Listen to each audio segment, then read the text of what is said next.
Welcome to today's market update. I'm Noah Dreyfus, CIO of Dreyfus Capital Management. We will be discussing today the markets in view of the recent election and trends that investors should focus on. Keep in mind, this is strictly a discussion of the economy and investment markets and is not to be taken as political commentary. The content in this video is for informational and educational purposes only. It is not intended to meet the objectives or suitability requirements of any specific individual or account, to provide tax, legal, or accounting advice, and to be considered a solicitation for the purchase or sale of any security. You should consult your own tax, legal, and accounting advisors before engaging in any transaction. Dreyfus Capital Management takes no responsibility in any action taken by investors on their own based on the information contained in this newsletter. So typically we do market updates in newsletter form, and I want you all to give me feedback or like, subscribe, and follow if you prefer this format of market update. Okay, so in our previous market update, Second Time's a Charm, available on Dreyfus Capital's website, we made several predictions, many of which have materialized. To note, the market is currently pricing in 1 to 2 interest rates cuts this year, with a high probability of at least one cut. Given that this is an election year, one could speculate that if the Fed wants to appear to remain politically neutral, they would want to cut the first time prior to the election cycle. So that was our first prediction. The second prediction was if the Fed will reverse course this year, especially before the election cycle, this would mean that investors positioned both in tech and total market indices are well positioned. Given that interest rate cuts are likely to help both interest rate sensitive stocks such as large cap tech, but also small and mid cap companies that benefit from lower debt costs. The Federal Reserve did indeed cut interest rates twice prior to the election, including a surprising 50 basis point cut, and both technology and small cap stocks have performed well.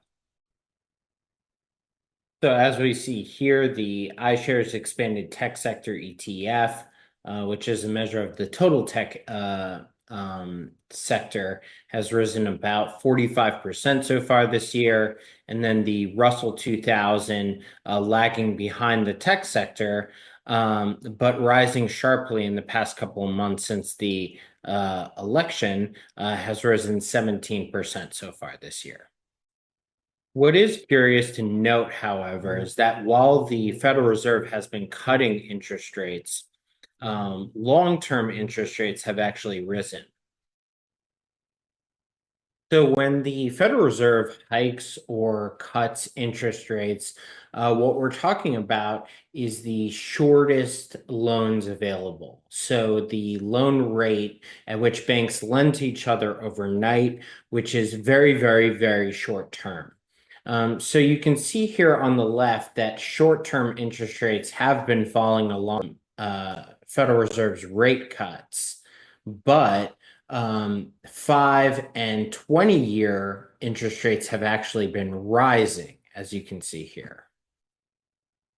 So investors should be asking, why are mortgage rates and high yield savings rates still high if the Federal Reserve is cutting interest rates? Additionally, why are long-term interest rates rising when the Federal Reserve is cutting interest rates? So something's off here.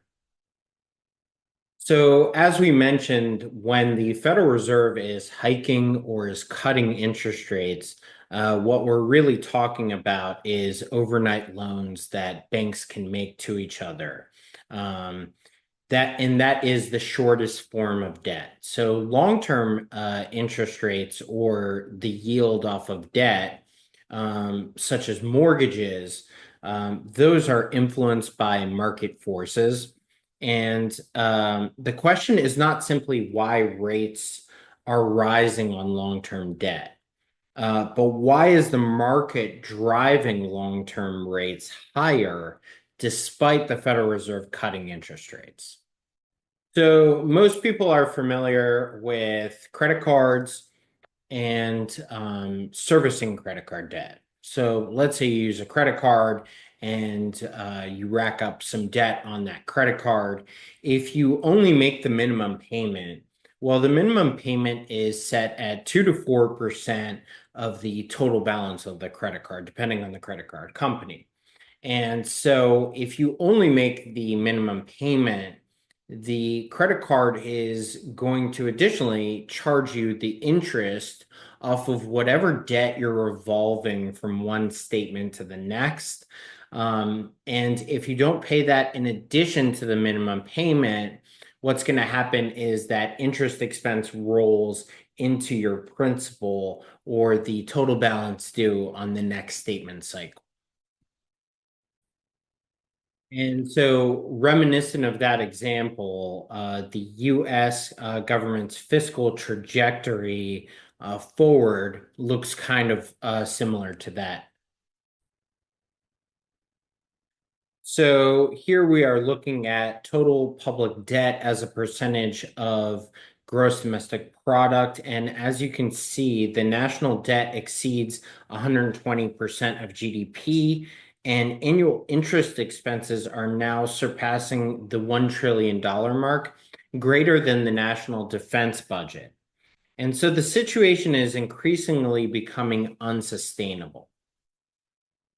Even Jerome Powell, the Federal Reserve Chair, has acknowledged this fiscal imbalance, stating that the US fiscal trajectory is on an unsustainable path. So to put this situation into context, let's take a look at some recent comments by Paul Tudor Jones, who is a famous investor on CNBC. Try to frame in layman's terms. Let's assume that I'm making $100,000 a year. You've lent me, because we're such great friends, $700,000. That's what you've lent me. And I come to you and say, okay, Andrew, I'm going to pay all that back to you in 30 years. But between now and when I ultimately pay you back, I want to borrow $40,000 every year for the next 30 years. And then at the end of 30 years, I'm going to pay the whole thing back. Would you lend me that money? Unlike. So just to analyze that clip, let's take a look a little bit closer. The U.S. tax revenue collected in 2023 was roughly 4.4 trillion, and the current national debt is approximately $36 trillion here. So if we take 36 and divide it by 4.4, we get 8.18. That means that the total U.S. consumption would have to stop for 8 years, and all of the money used to consume goods would have to be applied to the national debt in order to pay it off. In addition to that, the U.S. budget deficit in 2023 was $1.7 trillion. If we take 1.7, which is the budget deficit, and divide that by 4.4, which is the total tax revenue collected in 2023, the U.S. budget deficit is about 40% of the total tax revenue collected. So back to the example that Paul Tudor Jones gave of a friend coming to another friend and asking to borrow $700,000 when they only make $100,000. It's very similar here in that the U.S. has already borrowed about 8 times its annual tax revenue collected. And so the situation is pretty dire on the debt front. In addition to that, we are running those budget deficits at 40%. So similar to the example that Paul Tudor Jones gave, where the person is asking to borrow an additional 40% or $40,000 for the next 30 years, that's the debt situation as presented by the U.S. government to the public.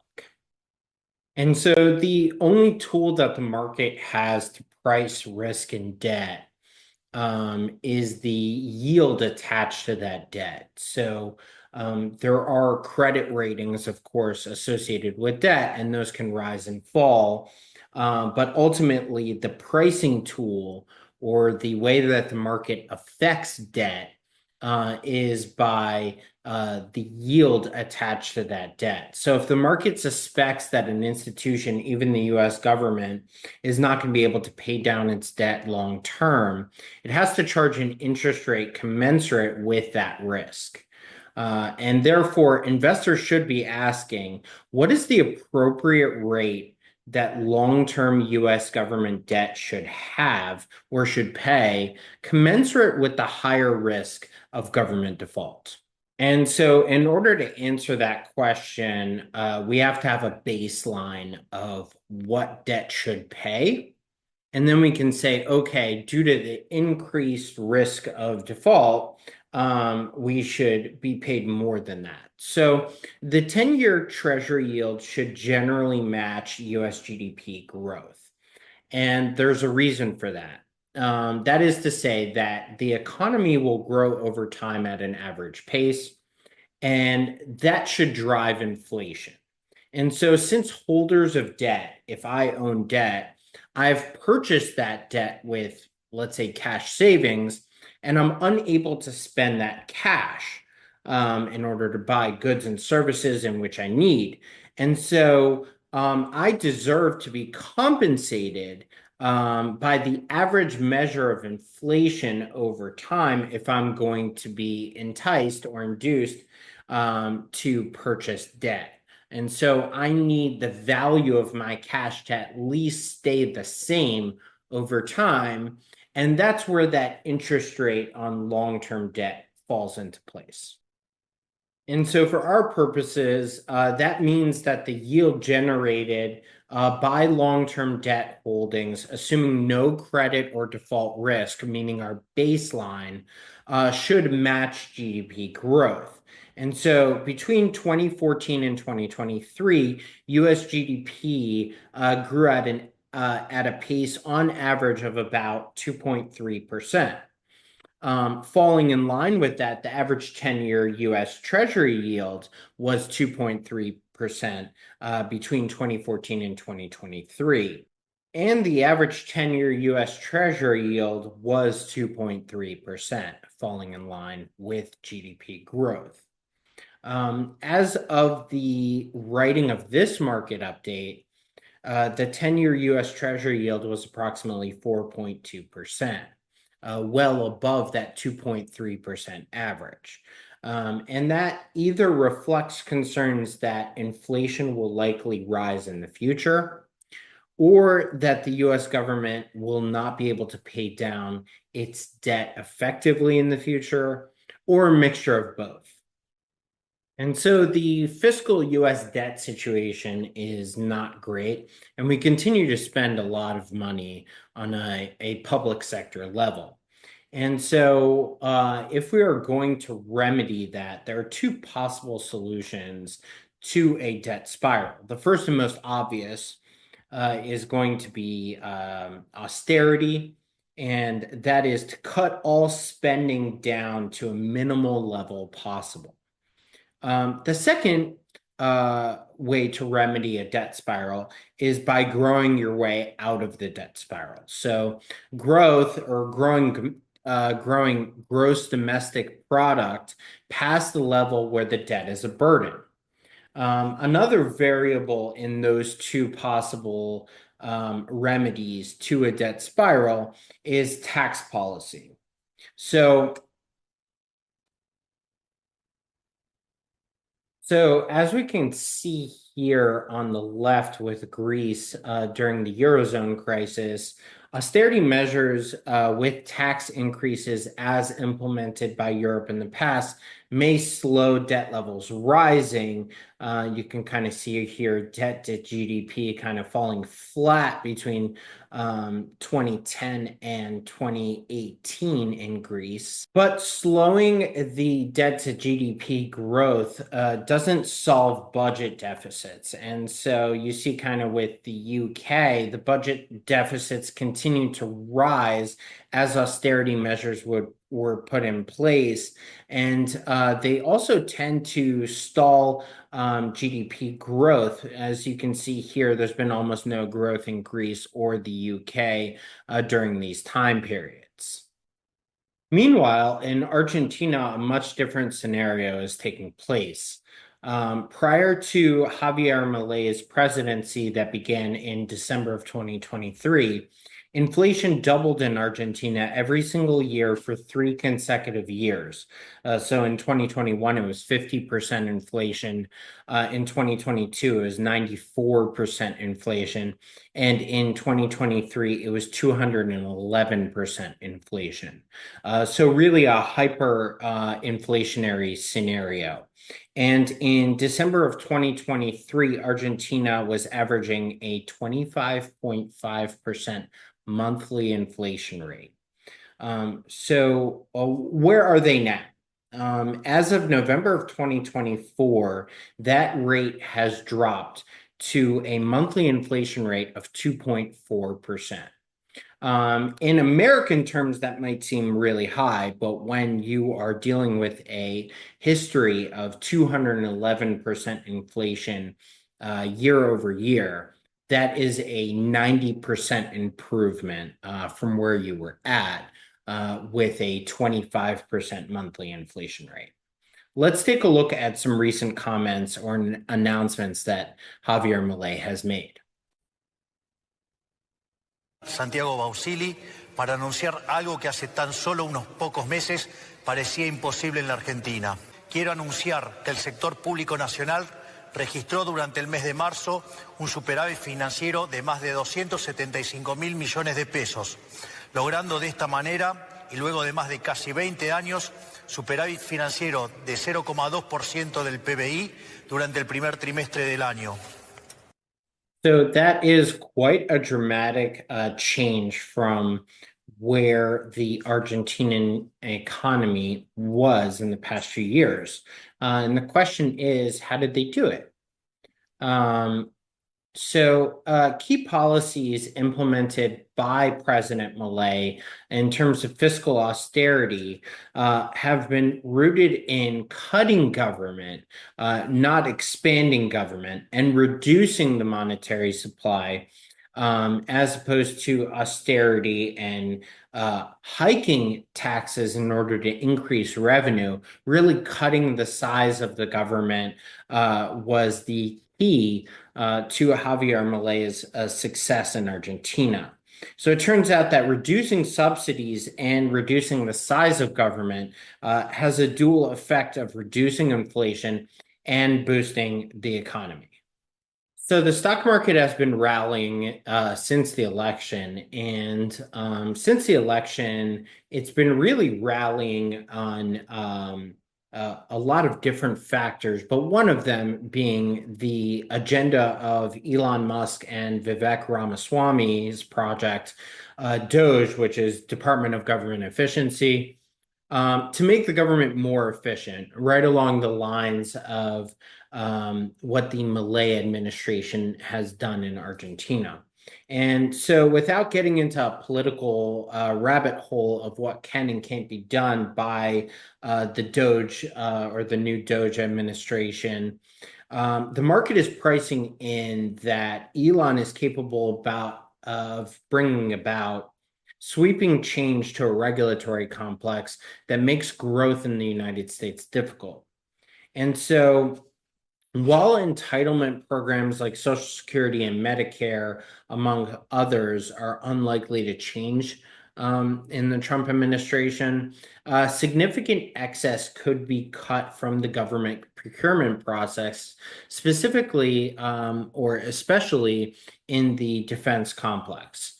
Elon Musk's SpaceX company is pretty familiar with the government procurement process and has fought kind of cost plus procurement in the past. And so that might be a top line agenda item.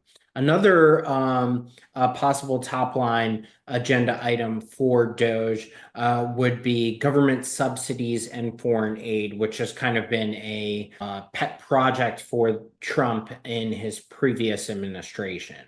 And so, if this experiment proves even close to as effective as Argentina's approach, we could be looking at a very bullish stock market ahead of us.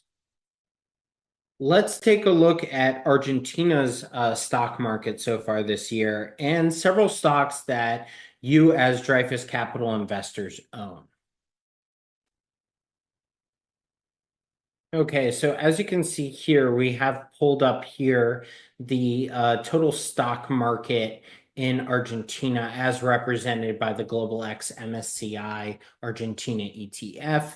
And a few stocks here that Dreyfus Capital investors own currently and have owned since really the beginning of the Argentina turnaround. And those are up so far this year. We have the total ETF up 72% with several companies in the 200 plus range here in terms of returns.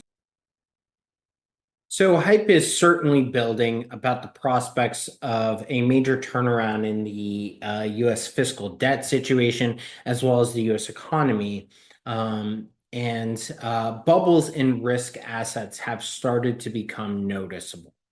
And so while prices of assets have risen very rapidly since the election, you can look at price appreciation in the stock market from two different perspectives. Either earnings expansion, meaning that the companies have become more valuable because their profits have risen. You can look at it as multiple expansion, where the stock market is anticipating that stocks will become more valuable in the future, but doesn't have any evidence to support that yet. And so the stock market is bidding up the shares of stocks without any real news attached to those companies in terms of increased earning or growth prospects. And so while it's impossible to identify all of the stocks that are rising due to earnings expansion or multiple expansion, we can take a look at a few assets that have been rising precipitously and see where the market is. So let's take a look at a core Dreyfus Capital investment as of 2022, 2023 in Palantir Technologies. What Palantir does is they are an AI or artificial intelligence implementation platform for companies and the US government to implement artificial intelligence in their day-to-day operations. Famously, Palantir's technology was responsible for finding Osama bin Laden during the Obama administration. And Dreyfus Capital investors entered Palantir between the $10 and $20 per share range. So far this year, you've seen Palantir been bid up about 340% to in the low 70s price range per share. Now while Palantir has a great growth trajectory and is averaging about 40% year over year growth, stock is currently trading at 360 PE ratio. So if you factor that with the market in the low 20s PE ratio, that means whereas the market, you are paying $20 for every $1 of earnings that the market is producing. When you hold Palantir, you are paying $360 for every $1 of earnings or profit produced by Palantir, which is, a nosebleed valuation.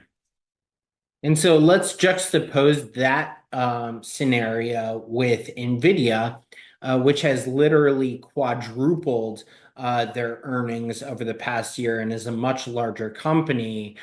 Those shares, it's hard to say only because 185% return within a year period is quite dramatic. But those shares have only been bid up 185%. And NVIDIA is a much more profitable company than Palantir, with a much stronger growth past so far this year. And most investors paying attention to the news have heard that Bitcoin has risen quite precipitously so far this year. And in fact, in the past 6 months, it has risen 50%. But alongside Bitcoin, there are other cryptocurrencies that have gone up precipitously as well, notably the Jokecoin, Dogecoin, and XRP rising 400% so far this year. So there's definitely pockets of speculation in the stock market, and that's something that investors really have to pay attention to in these kind of melt up scenarios. And we went ahead and discussed NVIDIA, prior to that, as an example of a great company growing, but not as much as Palantir. But to put that in context a little bit, NVIDIA has grown 185% so far this year, the stock price, and has reached about 6.6% of the S&P 500, falling only short to Apple in terms of size or weighting in the index. So when you own the S&P 500, you don't own a equal share weighting across all companies. It's kind of size weighted or market cap weighted. So as companies become more valuable in the index, their share of the pizza pie here rises. And so NVIDIA has rose to be about 6.6% of the index. And as you can kind of see here, back in 2021, NVIDIA is prone to swings of 70 to 80% on the downside. This is just 2 years ago that NVIDIA fell almost 80%. And so that creates kind of a dilemma for passive investors in the indexes, where do they want to own a company at 6.6% of their assets that can fall, 70 to 80% just in the recent future. This is not a call to say that NVIDIA should be sold and you should not take any market action. But Dreyfus Capital investors are underweighted in NVIDIA compared to the overall index. So in conclusion, what we should take away from this is that there are prospects for the economy and the stock market moving forward to appreciate precipitously. And I expect the current trajectory to continue in terms of the stock market continuing to grow. And, at the same time, there are concerns and speculation is definitely rising. Does that mean we should sell our stock market exposure, in its entirety? Well, no one calls the top. And so there's only one trade that ever goes in at the top of the stock market to sell, and that marks the top, but no one calls the top. And so it is good to remember that the trend is your friend in investing. Continue to invest in a bull market as it continues to rise. because the success rate of trying to time the top is very low. That being said, the persistent rise in long-term rates serves as a stark reminder of the structural issues plaguing the U.S. economy. And so we have to be mindful that the debt situation is a very big macroeconomic issue.